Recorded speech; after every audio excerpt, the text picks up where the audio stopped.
कहीं जाएंगे तो हमारे कंधे पर उन दबी हुई आवाजों की शक्ति होगी।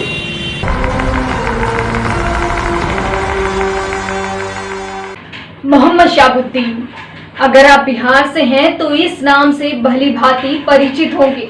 मोहम्मद शहाबुद्दीन अपने एसिड कांड के बाद सुर्खियों में आया। क्या है वो पूरा एसिड कांड, आइए आपको बताते हैं। सिवान में मोहम्मद शहाबुद्दीन का बदमाशी का डंका बजा करता था।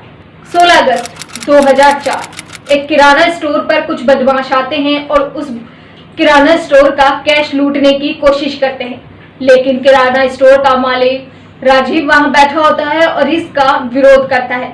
तभी राजीव का भाई आता है और बाथरूम से एसिड की बोतल लाकर उन बदमाशों को डराकर भगाने की कोशिश करता है। तब वहां से बदमाश भाग जाते हैं, लेकिन कुछ ही समय बाद उन बदमाशों की टोली आती है और दोनों भाइयों को पकड़कर खेत में एक पेड़ से बांध देती है।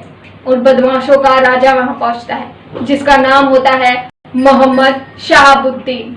अब मोहम्मद शहाबुद्दीन उन दोनों भाइयों को तेजाब से नहलाने का फरमान सुना देता है। दोनों भाइयों को तेजाब से नहला दिया जाता है। किसी तरह मोहम्मद शहाबुद्दीन के चुंगल से निकलकर एक भाई भाग जाता है और अपने पिता चंदा बाबू को घटनाक्रम को वो बताता है। चंदा बाबू न्याय के लिए पुलिस स्टेशन भागते हैं और वहां पर उनकी FIR दर्ज नहीं की जाती। उन्हें वहां ये पढ़ाया जाता है कि आप इस गुंडे से ना उलझें, यहाँ पर उसका डंका बजता है, आप इससे मुसीबत मोल ना लें। लेकिन चंदा बाबू कहते हैं मुझे न्याय अवश्य मिलेगा, मैं न्याय जरूर हासिल करके रहूंगा। अब चंदा बाबू ASP के पास जाते हैं, लेकिन ASP भी वहां पर कुछ नहीं कर पाते। फिर चंदा बाबू DIG के पास जाते हैं। DIG के पास जाने के बाद चंदा बाबू की FIR दर्ज होती है। सोचिए बिहार में कितना गुंडाराज, कितना खौफ था इस मोहम्मद शहाबुद्दीन का, जिसका अंत अब हो चुका है।